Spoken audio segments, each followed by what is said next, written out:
নমস্কাৰ প্ৰিয় দৰ্শকসকল 2024 বৰ্ষৰ ৰাশিফলৰ শিতানলৈকে সকলোকে স্বাগতম জনাইছোঁ। আমি আপোনালোকক 2024 বৰ্ষটো কেনেদৰে পাৰ হ'ব সেই বিষয়ে জনাই আহিছিলোঁ। ইয়াৰ পূৰ্বতে আমি মেষ, বৃষ, মিথুন, কৰ্কট, সিংহ আৰু কন্যা এই 6টা ৰাশিৰ বিষয়ে জনাই আহিছোঁ। যদি আপোনালোকে সেই 6টা ভিডিঅ' এতিয়ালৈকে চোৱা নাই, যদি আপোনাৰ সেই 6টা ভিডিঅ'ৰ ভিতৰত ৰাশি পৰে, তেতিয়াহ'লে এই চেনেলটোৰ প্লেলিষ্টত গৈ আপোনালোকে সেইকেইটা ভিডিঅ' চাই ল'ব পাৰিব, নতুবা এই ভিডিঅ'টোৰ শেষত গৈ আপোনালোকে সেই ভিডিঅ'টো চাব পাৰিব। আজি আমি তুলা ৰাশিৰ ব্যক্তিসকলৰ 2024 বৰ্ষটো কেনেদৰে পাৰ হ'ব, নতুবা 2024 বৰ্ষত কি পৰিৱৰ্তন হ'ব এই তুলা ৰাশিৰ ব্যক্তিসকলৰ, সেই বিষয়ে জনাব বিচাৰিছোঁ। তাৰ পূৰ্বতে আমি তুলা ৰাশিৰ ব্যক্তিসকলৰ কিছু ব্যক্তিত্ব আৰু স্বভাৱ চৰিত্ৰৰ বিষয়ে জনাইছোঁ। তুলা ৰাশিৰ ব্যক্তি হ'লে আপোনাৰ ব্যক্তিত্ব কেনেধৰণৰ হয়। যদি আপোনাৰ ৰাশি তুলা হয়, তেতিয়াহ'লে হয়তো আপুনি নিজত আনতকৈ অকণমান সৰু বুলি ভাবে, কিন্তু বাস্তৱিকতে সেইটো নহয়। আপুনি সমাজত মান সন্মানো পায়, কিন্তু আপুনি নিজকে সৰু যেন হয়তো অনুভৱ কৰে। ইয়াৰ উপৰিও এই তুলা ৰাশি ব্যক্তিসকলৰ মাজে সময়ে সোনকালে এওঁলোকক আৱেগিক হৈ পৰাও দেখা যায়। এওঁলোক সদায় ন্যায়প্ৰিয় হয়। সৌন্দৰ্যৰ প্ৰতি এওঁলোকৰ বেছি গুৰুত্ব আৰু যত্ন ৰখা এওঁলোকক দেখা যায়। গতিকে সৌন্দৰ্য বৃদ্ধিৰ প্ৰতি এওঁলোকে খৰচো মাজে সময়ে খুব বেছিকৈ কৰে। লগতে এওঁলোকে চিন্তাও অকণমান বেছিকৈ কৰে।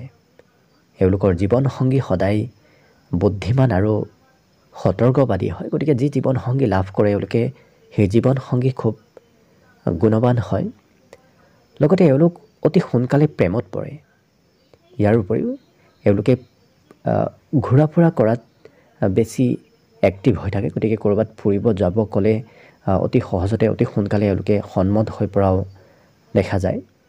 যিহেতু এই তুলা ৰাশিৰ ব্যক্তিসকল শুক্ৰ গ্ৰহৰ দ্বাৰা প্ৰভাৱিত, গতিকে এওঁলোকৰ সংগীত, চিনেমা জগত এনেধৰণৰ ক্ষেত্ৰৰ সৈতেও এওঁলোক জড়িত থকা দেখা যায়।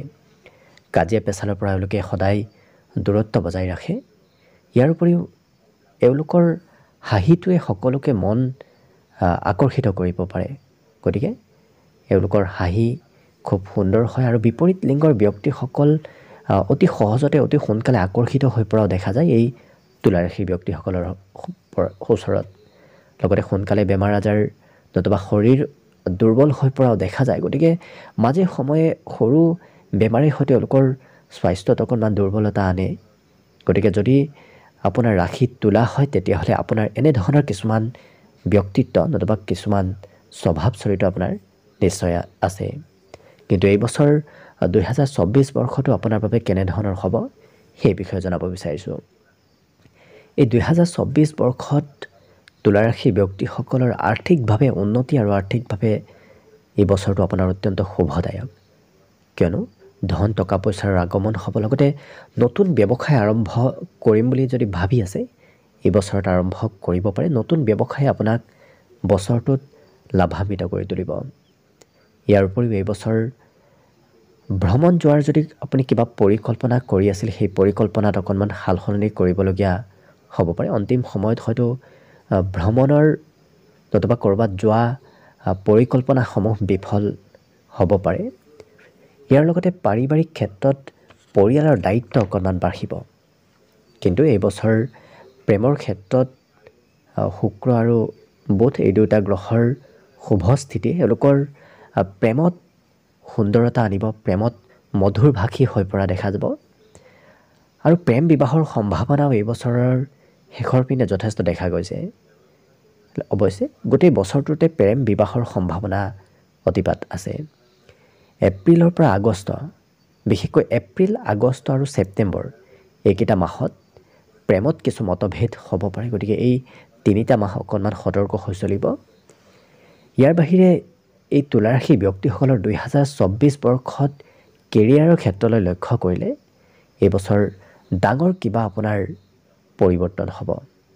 বিশেষকৈ কেৰিয়াৰৰ ক্ষেত্ৰত লাভালাভ যথেষ্ট থাকিব। গ্ৰহসমূহৰ স্থিতিৰ বাবে, বিভিন্ন প্ৰকাৰৰ স্থিতিৰ বাবে এই বছৰ যিকোনো পৰিস্থিতিৰ সৈতে আপুনি মোকাবিলা কৰিবলৈ ভয় নকৰে। গতিকে মনৰ পৰা ভয় ভাৱ সম্পূৰ্ণভাৱে দূৰ হ'ব।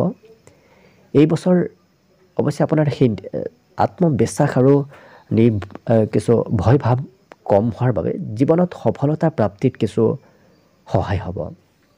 কিন্তু মাৰ্চ এপ্ৰিল এই দুটা মাহত কৰ্মত অকণমান মধ্যম নতুন কৰ্ম হয়তো আপুনি সেই দুটা মাহত বিচাৰিবলগীয়া হ'ব পাৰে। গতিকে সেই দুটা মাহত অকণমান কৰ্মক্ষেত্ৰত সতৰ্ক হৈ চলিব। কিন্তু পুনৰ আগষ্টৰ পৰা আপোনাৰ ডিচেম্বৰৰ ভিতৰত এই সময়খিনি অতিপাত শুভ, বিশেষকৈ কৰ্মক্ষেত্ৰত আগষ্ট আৰু ডিচেম্বৰৰ ভিতৰত চৰকাৰী কৰ্ম, চৰকাৰী লাভৰ সম্ভাৱনাও যথেষ্ট আছে। অৱশ্যে এই বছৰটো বিদ্যাৰ্থীৰ বাবে বিভিন্ন কঠিনতাৰ মাজেৰে হয়তো পাৰ হ'ব পাৰে, কিয়নো শিক্ষাস্থানত শনিদেৱৰ অৱস্থানে আপোনাৰ বছৰত হয়তো পঢ়াত একাগ্ৰতা অকণমান কমাব পাৰে। কিন্তু বছৰত যদি আপুনি একাগ্ৰতা অকণমান বঢ়াব পাৰে, যি বিষয় আপোনাৰ দুৰ্বল সেই বিষয়ত স্পষ্টতা আহিব। প্ৰতিযোগিতামূলক পৰীক্ষাৰ বাবে বিশেষকৈ ৰাহুৰ শুভ প্ৰভাৱে আকস্মিক শুভ খবৰ দিব প্ৰতিযোগিতামূলক পৰীক্ষাত। গতিকে এইবছৰ তেনেক্ষেত্ৰত আগভাগ লোৱাটো ভাল হ'ব। অৱশ্যে শিক্ষাত অপেক্ষা বাঢ়িব, কিন্তু এই ৰাশি ব্যক্তিসকলৰ শিক্ষা ক্ষেত্ৰত অকণমান মধ্যম দেখা গৈছে। গতিকে অকণমান যত্ন ৰাখিব। বাকী আৰ্থিক ক্ষেত্ৰৰ ফালৰ পৰা এই বছৰত অতি উত্তম, কিয়নো শনি গ্ৰহৰ দৃষ্টি একাদশত থাকিব, যাৰ ফলত আৰ্থিক সবলতাৰ পূৰ্ণ সম্ভাৱনা আছে। বছৰৰ আৰম্ভণিত শুক্ৰ আৰু বুধ এই দুটা গ্ৰহৰ শুভ সংযোগে আপোনাৰ ধন লাভত যথেষ্ট সহায় কৰিব। গতিকে বছৰটোৰ আৰম্ভণিতে কিবা আকস্মিক হয়তো ধন আৰ্থিক ক্ষেত্ৰত লাভান্বিত হ'ব পাৰে। অৱশ্যে সূৰ্যৰ প্ৰভাৱত আগষ্ট মাহৰ ওচৰে পাজৰে চৰকাৰী ধন লাভৰ পূৰ্ণ সম্ভাৱনা আছে। গতিকে সেই মাহটো আপোনাৰ বাবে অতি শুভদায়ক আৰ্থিক ক্ষেত্ৰৰ ফালৰ পৰা। ইয়াৰ উপৰিও বছৰটোৰ মধ্যভাগত গুৰু বৃহস্পতি আপোনাৰ অস্তমস্ত হোৱাৰ বাবে কৰ্মত অকণমান পলম হ'ব। গতিকে সকলো কাম অকণমান পলমকৈ হ'ব পাৰে। এইবছৰ অৱশ্যে আকস্মিক খবৰো মাজে মাজে হয়তো পাব পাৰে। অকণমান খৰচৰ ক্ষেত্ৰত হয়তো হঠাৎ ক'ৰবাত খৰচ হ'ব পাৰে। এইবছৰ পেটৰ বিষ হয়তো মাজে সময়ে চলি থাকিব পাৰে। গতিকে যিমান পাৰে নিজৰ স্বাস্থ্যৰ যত্ন ৰাখিব। মে' মাহৰ পিছত বৃহস্পতি গ্ৰহ আপোনাৰ দুৰ্বল অৱস্থাত যোৱাৰ বাবে হয়তো অকণমান স্বাস্থ্যজনিত সমস্যা নতুবা বিভিন্ন কামত পলম হ'ব পাৰে। গতিকে মে' মাহৰ পিছত বৃহস্পতিবাৰ পালন কৰিলে বিশেষ শুভ ফল লাভ কৰিব। আৰু ভগৱান বিষ্ণুক আৰাধনা কৰিলেও আপোনাৰ আগন্তুক বৰ্ষটো শুভ হৈ পৰিব। গতিকে আশা কৰিছোঁ ভিডিঅ'টো আপোনালোকে উপভোগ কৰিব পাৰিলে, ইয়াৰ পৰা কিছু কথা জানিব পাৰিলে। অৱশ্যে ইয়াৰ পিছত আমি বাকীকেইটা ৰাশিৰ বিষয়েও অতি সোনকালে লৈ আহি আছোঁ। গতিকে আজিৰ বাবে ভিডিঅ'টো ইমানতে সামৰণি মাৰিছোঁ। ধন্যবাদ।